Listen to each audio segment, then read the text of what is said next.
இன்னைக்கான வீடியோவில் நம்ம பாலக்காட்டில் இருக்க அருமையான ஒரு கோட்டை பற்றின வீடியோ தான் பார்க்க போகிறோம்.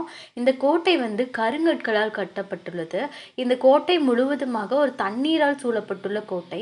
இதோட வரலாறு, இந்த கோட்டையோட சிறப்பு அம்சங்கள் என்னன்னு சொல்லிட்டு இந்த வீடியோவில் ஃபுல்லாக பார்க்கலாம். இதுக்கு முன்னாடி நம்ம சேனலை ஃபஸ்ட் டைம் பார்க்குறீங்கன்னா மறக்காமல் சப்ஸ்கிரைப் பண்ணிக்கோங்க, உங்கள் ஃப்ரெண்ட்ஸ்க்கும் ஷேர் பண்ணிக்கோங்க. வாங்க இந்த கோட்டையோட வரலாறு என்னன்னு சொல்லிட்டு பார்த்துட்டு வந்துடலாம். பாலக்காடு கோட்டை தென்னிந்தியாவின் கேரள மாநிலத்தின் பாலக்காடு மையப்பகுதியில் அமைந்துள்ள ஒரு பழைய கோட்டையாகும். இது கிபி 1766 சுல்தான் ஹைதர் அலியால் மீண்டும் கைப்பற்றப்பட்டு பிரம்மாண்டமாக மீண்டும் கட்டப்பட்டது மற்றும் கேரளாவில் சிறந்த பாதுகாக்கப்பட்ட பழைய கோட்டைகளில் ஒன்றாக இது உள்ளது. பாலக்காடு கோட்டை மிகவும் பழங்காலத்திலிருந்தே இருந்ததாக கூறப்படுகிறது. ஆனால் தற்போதைய வடிவத்தில் கிபி 1766 கட்டப்பட்டதாக நம்பப்படுகிறது. ஆனால் அது ஆரம்ப கால வரலாற்றில் பற்றி அதிகம் அறியப்படவில்லை. அன்றிலிருந்து 1790 வரை கோட்டை மைசூர் சுல்தான்கள் மற்றும் ஆங்கிலேயர்கள் கைகளில் இருந்ததாக கூறப்படுகிறது. 1768 ஆண்டில் கர்னல் ஹூட் ஹைதர் அலியின் கோட்டைகள் மீதான தனது சோதனையின் போது அதை கைப்பற்றிய போது பிந்தையவரிலிருந்து இது முதலில் எடுக்கப்பட்டது.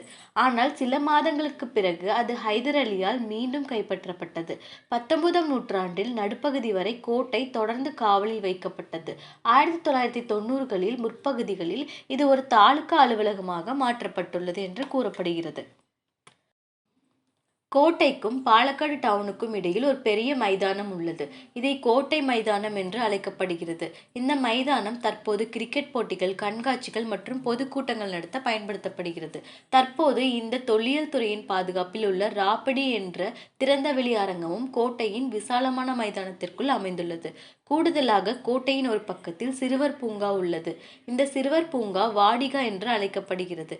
இது குழந்தைகளுக்கான வெளிப்புற விளையாட்டு உபகரணங்களுடன் அழகான தோற்றத்தையும் கொண்டுள்ளது. இந்த கோட்டை சுமார் 15 ஏக்கர் நிலப்பரப்பில் அமைக்கப்பட்டுள்ளது என்று கூறப்படுகிறது. பாலக்காடு சிறப்பு துணை சிறையும் கோட்டைக்குள் அமைந்துள்ளது. ஆனால் இப்பொழுது அதை பார்வையிட அனுமதி இல்லை. உள்ளே உள்ள ஆஞ்சநேயர் சுவாமி கோயில் என்று அழைக்கப்படும் அனுமனுக்கு அர்ப்பணிக்கப்பட்ட ஒரு சிறிய சன்னதி உள்ளது. இந்த கோயில் கோட்டையின் கிழக்கு நுழைவாயில் அமைந்துள்ளது. கோட்டை சுவரின் உள்பக்கத்தில் ஆஞ்சநேயர் உருவம் செதுக்கப்பட்டுள்ளது.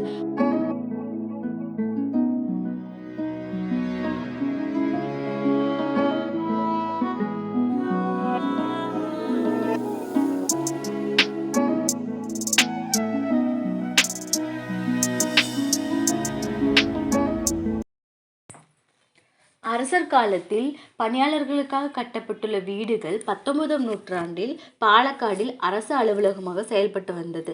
ஆனால் இப்பொழுது பழுது காரணமாக அந்த அலுவலகங்கள் யாவும் பயன்படுத்தப்படுவதில்லை. இங்கே பாலக்காடிலிருந்து சுமார் 5 கிலோமீட்டர் தூரத்தில் தான் இந்த திப்பு சுல்தான் கோட்டை அமைக்கப்பட்டுள்ளது. என்கூட சேர்ந்து நீங்களும் இந்த பாலக்காடு கோட்டையை சுற்றி பார்த்துருப்பீங்கன்னு நினைக்கிறேன். இந்த பயணம் உங்களுக்கு கண்டிப்பாக திருப்தியானதாக இருந்திருக்கும். இங்கே பாலக்காடு கோட்டைக்கு வர ரயில்வே ஸ்டேஷன்லேருந்து 3 கிலோமீட்டரும் பஸ் ஸ்டாண்ட்லேருந்து 5 கிலோமீட்டரும் தான். இதே மாதிரி அடுத்தடுத்த வீடியோவில் நம்ம பாலக்காட்டில் இருக்க அழகான இடங்களை எக்ஸ்ப்ளோர் பண்ணலாம். இந்த வீடியோ உங்களுக்கு பிடிச்சிருந்தா மறக்காமல் நம்ம சேனலை சப்ஸ்கிரைப் பண்ணிக்கோங்க, உங்கள் ஃப்ரெண்ட்ஸ்க்கும் ஷேர் பண்ணிக்கோங்க. தேங்க்யூ.